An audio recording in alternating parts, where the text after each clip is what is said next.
Good day, radio listeners. Welcome to this edition of the Pure Sex Radio broadcast. We're so glad to have you here with us. My name is Jonathan, and we've got my good friend Stephen Cervantes here with us today. So, Stephen, how are you doing? I am blessed and glad to be here. Yeah, we're always glad to have our guru of the Pure Sex Radio broadcast here. And I would like to say that we love our audience. Yeah. We wish that you were sitting at the table. I wish we could put a chair for you right here and you could join us, because you guys faithfully listen and share and talk and spread the word. And thank you for making us a team. We're not a team. You, him, and I are a team. Yeah. And just so you know, I mean, Stephen doesn't even really know this, but hopefully one of the things that we can start doing a little bit more of in 2018 is maybe doing some Facebook Live things, maybe getting some things out there where there can be more interactivity while we are actually sitting here, so that you can have a little bit more of an input while we're doing this. Now, do you remember, if you heard the last show where it was like ping, ping, ping, Jonathan? Yeah. We just hit another bumper, ping, ping. We're going Facebook. Woo. Yeah. That was good, Jonathan. Well, we definitely, there's a lot coming. We'll see how it goes. But before we actually launch into this session, we do want to say, as we do every now and then, that we're a listener-supported broadcast, so that means that the way you're hearing us or seeing us is because we've had faithful partners, and we're so grateful. I just want to let you know, since we're in the new year, we're excited to announce that we were able to end the year for the radio program in the black, which is huge because, I mean, for us to be able to launch the videos and then just be able to go into more expanded distribution and things like that, that requires partnerships and finances, and we're just grateful for your partnership. And if you want to learn about the ways that you can come alongside and partner with us, just go to our website at puresexradio.com, and you can click on the donate link there and learn about all the different ways that you can partner. So, Stephen, I want to pass it along to you, because we're going to be talking about something that I think is going to really resonate and speak to a lot of our listeners, because a lot of our listeners, they're parents. You know, we get a lot of married couples, and a lot of married couples have kids. Mm-hmm. And so you want to kind of address this question of, what do you say about the sexual struggle and sexuality and porn and all those kinds of things to an 18-year-old son, right? Oh, that's good. That's a question.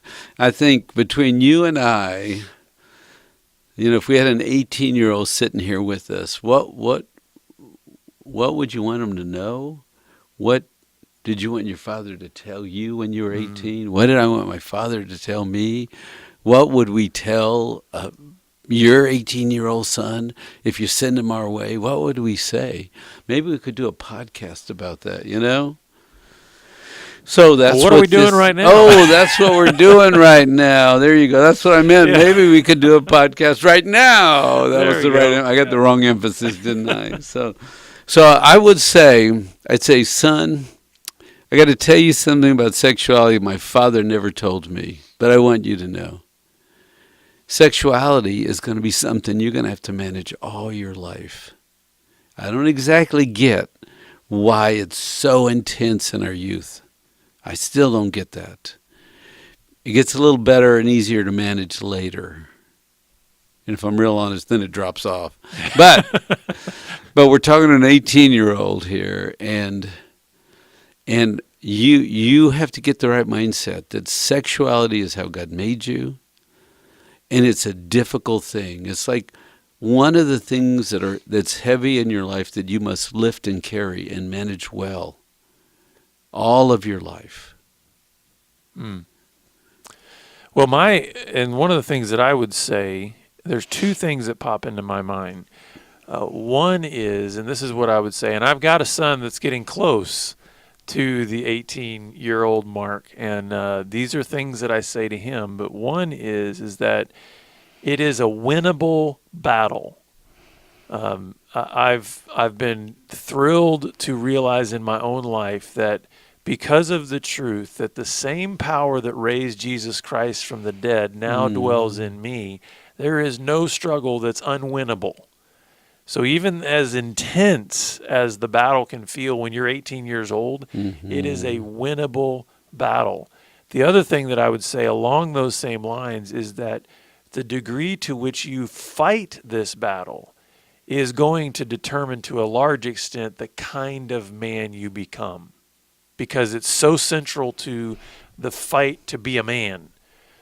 Because this is crippled and taken out many, many men over the history of mankind.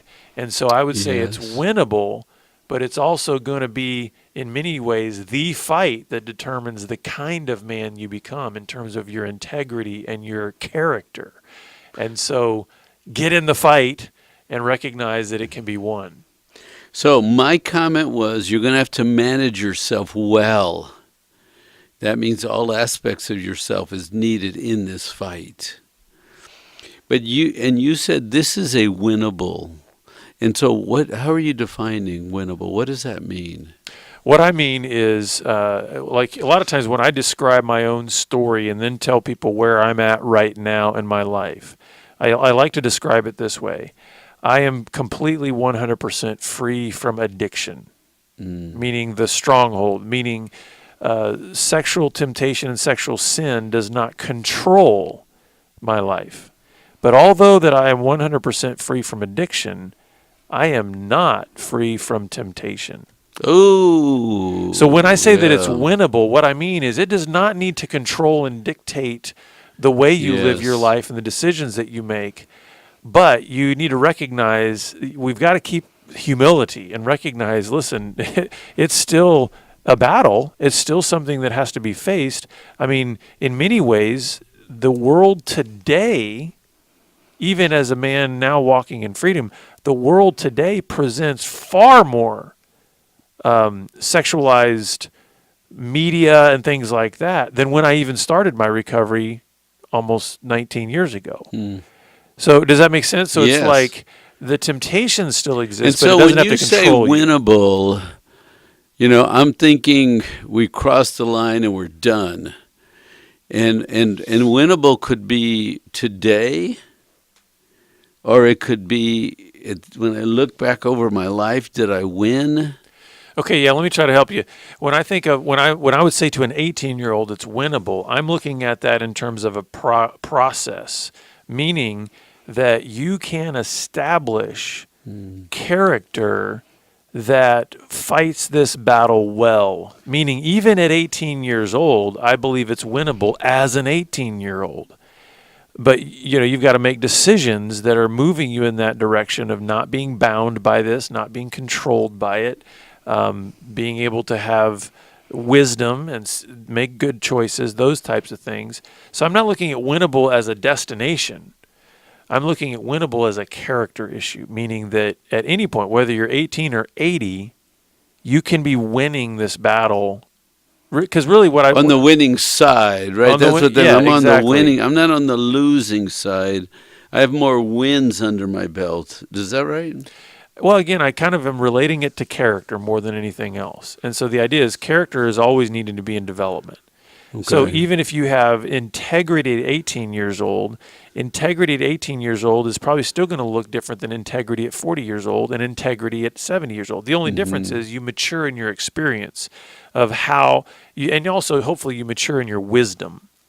But I do believe that when I'm talking about winnable, what I mean is that you can live today free from a stronghold of any kind of sexual sin or brokenness. And you're saying developing character and maturity are the essential tools, or was there something else you threw in there that I didn't get? Character? The character piece is big, and what maturity. I was saying is that connected to this battle with pornography and other kinds of sexual temptation, that is one of the central things that develops your character in one direction or the other. If we want to put it in winning and losing terms, either you're moving towards more of the winner mentality towards your integrity, or you're moving more towards the loser mentality based on those decisions that you make around this issue. Because I like what you said. It really defined you as a man, because the real men are in the battle.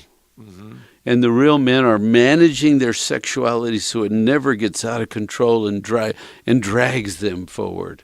It has to be reined in. You're going to be a sexual being. You have to manage your sexuality in such a way that it is consistent with design, not out of control. And how do you do that? You have a vision of character, maturity, and discipline. And you literally say, I don't want to be sexually out of control. Mm-hmm. I'm not going to be sexually out of control. I'm gonna control my sexuality, right? Don't you think those words should literally be spoken? Yeah. So that you encode in your mind, I'm in charge of my sexuality. It's not in charge of me. Yeah, I guess I would frame it a little bit differently, and maybe that's just because I have strong feelings about my Christian worldview and the fact that and this may just be for me personally, I'm not disagreeing with the language in terms of saying I'm not going to let this control me, but I feel like in some ways if I start saying I'm in control, then I might start putting into my mind those little seeds that essentially say I have the power. Okay. And the reality is I look at the scriptures and it says, apart from Christ, I can do nothing. There's not any good that comes out of me naturally. I don't have power to overcome sin in my life within my own being, but I do draw on the power of Christ in me. And so maybe it's semantics, maybe it's some of these kind of things. But what I would say is I agree totally with the idea that says this is not going to control me.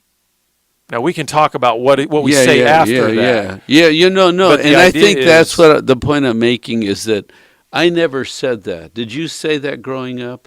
No, I never said those kinds of things. Right, I never said that. So I think there's some power, and the power of life and death is in your tongue. So we speak truth, right? But I think your point is well taken. It's not look, I'm going to battle my flesh with my flesh. No, that doesn't work. That doesn't work. It doesn't work, right? But I have to say truth, right? It's almost like, and I'm trying to make this distinction. Would it have made a difference if you'd have said it? If you just knew Christ is in me. Here's what would have made a difference for me. And of course, it's all speculative when you're talking about the history, right? We're experts on our old self. Of course, we've got it together now. But I could be great at 20. Right, yeah. Now. If only this had happened, then everything would be different. What I would say, though, is had I had a dad or somebody come alongside me and teach me to speak these words, or even speak these words over me. Because it's one thing, and what I'm trying to learn with my own son is it's one thing to be able to give them good instruction. It's another thing to speak truth over them and a blessing over them. Those are very different things. Instruction is great in terms of just being able to kind of know how things work, what's the design, how are things supposed to work. But to speak truth over someone, things like, you are not made for lust. You were made for purity. You were made for God's best. You were made for glory.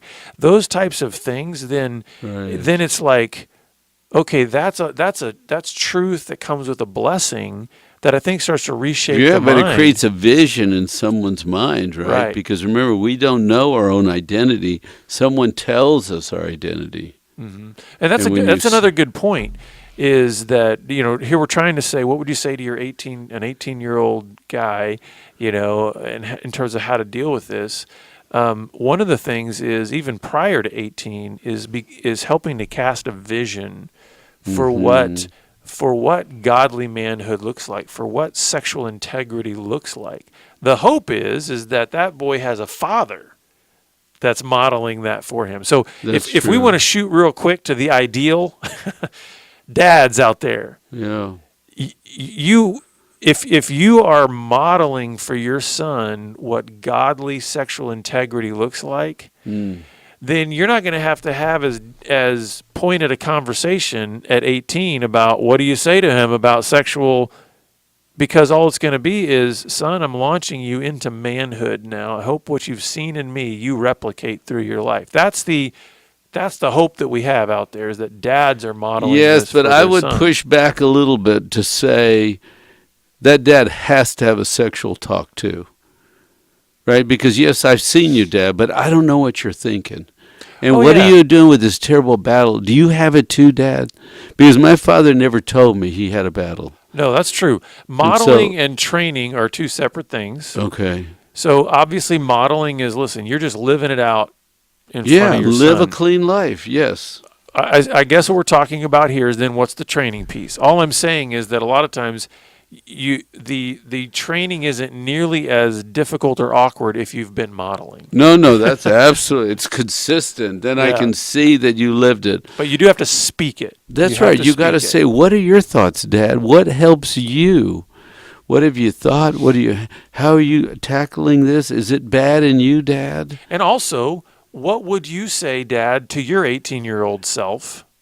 Yeah, to help yourself. You That's know? a great exercise. Every man here should write down, what would you like to have heard? And if you have a son, you tell him that, Mm-hmm. right? Yeah. And so you can include stuff we're saying plus stuff you needed, right? So I would say some days you're going to fight strong, and some days you may be weak. Some days you may win, and some days you may lose. This is a battle. I'd like to say we're all at 100%, but I've always wondered the warriors that fought with steel plates on them and heavy shields and swords. I mean, come on, after 2 or 3 hours, you're exhausted, and you got to fall back and go to camp and take all this stuff off and rest so that you can come out. You can't fight 24 hours a day with all that armor on. You can't win 100% of the time because you're not going to be at your peak 100%. And so just know that there's going to be an ebb and flow, but this is a battle, and we're in for the long haul. And if you're weak, well, admit that you're weak, right? And go do what you need to recover, because you got to be, we're on the front line. Mm-hmm. That's our post. We're the men of God. We're on the front line. And I think there has to be a sense of, one of the things you wrote down here is also never quit fighting. I think, not to get too sidetracked with a whole other kind of soapbox and commentary on the youth culture currently in our country, Yeah. but we have so shortened attention spans. We've so shortened the ability to wait. Being able to see the long term and then the necessary things that must be done today in order to reach long term goals. Everything has been shortened into like 15-second sound bites, and it's all got to be right now. And there's a sense of urgency about everything in life. And so one of the things that can sometimes happen, especially for the parents out there that are saying, what do I say to my 18-year-old son as he's launching off and he's struggling with all this and all this sexual saturation in our culture? What do I say? What do I do? And I think we have to be we have to be ready to help these young men to have a long vision for this that says it's a long battle. This is a long journey. Right. And one that if we could set that almost as a lifetime expectation, and that's why I tried to bring it back to the character issue, because listen, every moment of our lives we can be sharpening in terms of character. Even if we get to a certain point where, behavioral issues in this regard aren't troubling us anymore, there's still character that needs to be developed. Right. And so the idea is keep in the battle. Don't give up. Don't quit. Even if you stumble, keep getting up. Get back up. Get back up. Get back up. That's, exactly. Yeah. So I would say this, and I think you would tell a 16-year-old slightly different things, but on the same vein. You know what I mean? Yeah. Because when you're 18, you're in it, right? This is it. You're 18. You're peaking sexually. I mean, you're full of yourself here. And so I would say to an 18-year-old, if you're fighting, you're winning. If you're in the fight and you're fighting, because of what Jonathan said, it never ends. You can never say, okay, we're done. It's over. Right? Temptation's there. Your sexuality is there. This sick culture is there. Evil people have evil intent. We have stories where other people impose their sexuality on young boys. They were just being boys, right? But if you're fighting, you're winning. Because it's the Christian faith, right? As long as you're believing and you're walking and you're praying, we're winning. It's when we stop fighting and we say, I don't want to fight anymore. Yeah. I'm not going to engage the fight anymore. Right? And part of this, too, means that you have to recognize that winning mentality, and in order to keep going, it means that you can't fight alone. Yes. This is where I think pornography especially derails many, many young men, is because, first of all, they're already saturated in a sexualized culture. Secondly, there's still this mentality of sort of the individual that, we talk about in terms of individual rights, but we also talk about in terms of individual power. And the reality is nobody successfully makes it through life, especially in this battle with pornography or just sexual lust, on their own. If you try to fight this battle on your own, you will be perpetually losing. Mm-hmm. So what I want to piggyback in terms of what Stephen's saying is if you're in the battle and you're really fighting, then you're winning. To a degree, that's true, but to truly be in the battle, you need to be in the battle with others. Yes. You need some safe guys in your life who know your story, who are willing to hold you accountable and encourage you and support you and pray for you, and that you do the same for them. It's got to be a mutual friendship type of a journey. So don't try to do this life alone as a man of integrity. And that's why the church is set up not as one man, one church. It's a community, a body, believers, right? I had this thought. I would say to my son, protect yourself, but also protect her. Because sometimes girls aren't that smart either. They're trying to figure it out. So make sure that you protect yourself with some boundaries, and then you also help protect her. Even if she's not thinking straight, you think for her too. And you set up a relationship where which leads into the next thing. I think emotional challenges in training for most of us comes from females. If you think about the relationships, the girls have called us to be better men, to reach higher. Don't do that. That's stupid. What are you doing? Are you going to do it? Don't act like that. Why do you act like? I mean, a good woman will call you out, And so the confusion is some people think just use women like exercise equipment. That's all they are. They're just objects for pleasure. But the reality is they are part of your training program. If you listen to them, if you work with them, if you do emotional work, you get better. And one of the things that I would say along those lines when you were talking about also, protect her is not even thinking of that strictly in an exclusive relationship like a girlfriend or dating relationship. I think we need to call out men in that regard universally, meaning don't let chivalry die. I think there needs to be a sense of gentle strength that we offer to, because listen, especially when you think about all that's gone on in recent months regarding the Me Too campaign and just all the exposure of the sexual abuse and sexual harassment and all the brokenness that's coming out of that. And what we are seeing is just this exploitation of women in their weaknesses. And what that's creating is this culture, not only of violence, but it's also creating a culture where in some ways, because we've been so sexualized, it's training up girls to think that the only leverage point they have for being successful or recognized is their sexuality.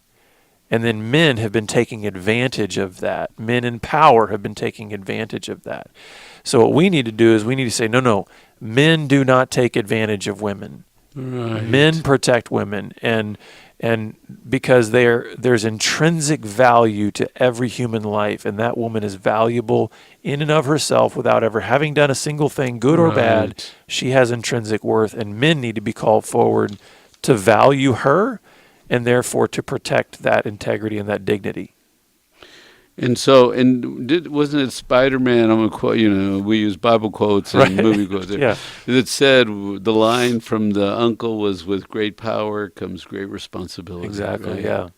And that's really who Christ was, right? Right. He was very sacrificial. He was very powerful. He could have abused whatever he wanted to abuse, and yet he harnessed for his mission what he needed to harness, not just blow out power and use and misuse and say, well, I don't like it. And what a great message to an 18-year-old young man, right? Who probably, like you were saying, 18 to 20 is the peak of sexual performance for a male, and he's probably feeling powerful, he's feeling strong, all this kind of stuff. And he's and pornography and lust will teach him to take that power and use it as a taker, right? Yes. What we're saying is, 18-year-old young man out there, your power is a gift from God to be used for nobility, to be used to protect the dignity of other human life. And so, and the weaker, and right, exactly, those struggling, vulnerable. About the Me Too thing, I would say this thought: your sins will find you out. Mm-hmm. You thought you could do this in private and secret. No, your sins will find you out. Yeah. So my close would be, we want to be great lovers, and that means great love, sacrificial, disciplined, character, waiting. And I love what Jonathan said. How you manage your sexuality is a statement of manhood. Mm-hmm. What kind of man do you want to be? Sloppy, taking, using, scarring? What kind of man do you want to be? Because how you define your sexuality is how you define your manhood. Mm-hmm. Well, listeners, and especially parents out there that are trying to navigate these conversations with your teenage kids regarding sexuality and all that, we want to come alongside and help you. And so you can go to our website at puresexradio.com and find resources there as you launch into our other web properties and everything. Plus, we'd love for you to join the conversation and tell us just what you're dealing with, what you're struggling with. You can reach out to us on Twitter at puresexradio. But we want to come alongside you because these are very real challenges. We want to help you launch your kids into adulthood with confidence and recognizing, listen, there's a lot of challenges out there, but they don't have to cripple us as parents or as young folks going into the world. So, and as Jonathan said, they don't have to control you. Yeah. Right? Yeah. These temptations and struggles don't have to control you. So we're glad you've been with us, and we look forward to having you back here next time on the Pure Sex Radio program. God bless.